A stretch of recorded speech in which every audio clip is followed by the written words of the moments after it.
শহর দুর্গাপুরে দুষ্কৃতী দৌরাত্ম অব্যাহত। চুরি ছিনতাইয়ের ঘটনায় ইতিমধ্যে আতঙ্কিত শহরবাসী। বৃহস্পতিবার সন্ধ্যায় আবারও এক ছিনতাইয়ের ঘটনা শহরে। ভর সন্ধ্যায় এক যুবকের মোবাইল ফোন ছিনতাই করে নিয়ে পালানোর অভিযোগ উঠল দুই দুষ্কৃতীর বিরুদ্ধে। চাঞ্চল্যকর ঘটনা ঘটেছে দুর্গাপুর সঞ্জীব সরণি এলাকায়। সূত্রের খবর, শুভদীপ শর্মা নামে এক যুবক মোবাইলে কথা বলতে বলতে রাস্তা দিয়ে যাচ্ছিলেন। অভিযোগ, হেলমেট পরা দুই দুষ্কৃতী বাইকে করে এসে শুভদীপের হাত থেকে মোবাইলটি আচমকায় কেড়ে নিয়ে চম্পট দেয়। খবর পেয়ে ঘটনাস্থলে আসে পুলিশ।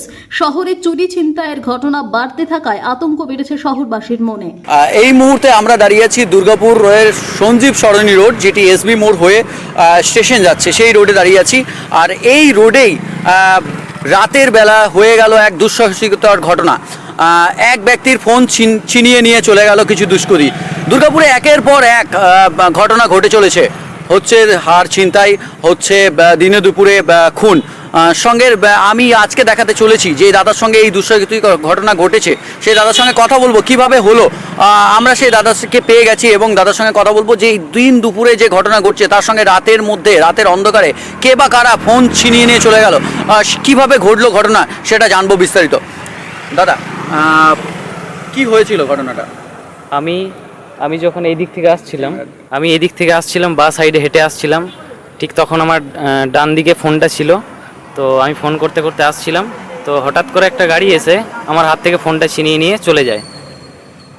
আমি তাদের পেছনে ধাওয়া করেছিলাম, কিন্তু আমি কোনো তাদের কিছু হদিশ পাইনি বা নাম্বার প্লেটও কিছু বুঝতে পারিনি। কি রঙের গাড়ি ছিল? গাড়িটা ছিল লাল রঙের, আর তারা দুজনে হেলমেট পরেছিল। তুমি কোন দিক থেকে আসছিলে? আমি বা সাইডে হেঁটে আসছিলাম। তুমি কি পিছনে বুঝতে পেরেছিলে যে কোনো গাড়ি তোমাকে ফলো করছে বা কিছু? না, আমি সেরকম কিছু বুঝতে পারিনি।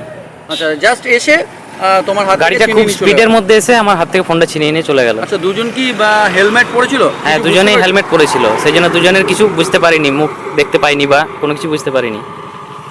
তোমার নাম? আমার নাম শুভদীপ শর্মা। কি ফোন ছিল? আমার ফোনটা ছিল Realme 60X। আনুমানিক কত বাজেট হতে পারে ফোনটার? 14,000 টাকা।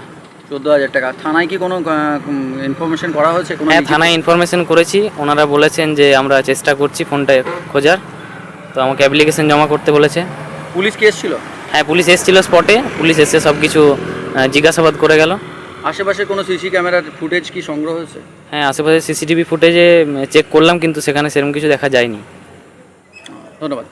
আমরা কথা বললাম দাদার সঙ্গে। দিন দুপুরে যেরকম ঘটনা ঘটে চলেছে দুর্গাপুরের বুকে, সেরকম রাতের অন্ধকারেও যারা আমরা ফোন ব্যবহার করি তাদেরকে সতর্কবার্তা টিভি নিউজ 10-এর পক্ষ থেকে। আপনারা যারা ফোন ব্যবহার করছেন, রাতের বেলা ফোন নিয়ে কথা বলতে বলতে যাচ্ছেন, এবং বিশেষ মহিলাদেরকে বলছি যারা ফোন ব্যবহার করছেন, ফোনে কথা বলতে বলতে রাস্তা পারাপার হচ্ছেন, বাড়ির আশেপাশে দিয়ে ঘুরছেন, তারা সতর্ক হয়ে যান।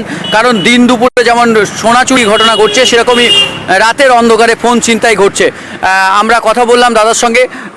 দেখা যাক আগামী দিনে কি হয়, তদন্ত পুলিশ প্রশাসনের তরফ থেকে কি জানানো হয় সেটার দিকে আমরা চোখ রাখবো। সব খবরের আপডেটের জন্য চোখ রাখুন টিভি নিউজ 10-এর পর্দায়। সঙ্গে থাকুন, সুস্থ থাকুন, ভালো থাকুন। নমস্কার। সুলভের সঠিক চিকিৎসার একমাত্র প্রতিষ্ঠান বিবেকানন্দ হসপিটাল। 24 ঘন্টা emergency service, blood bank, trauma care. আপনাদের সেবায় আমরা তৎপর।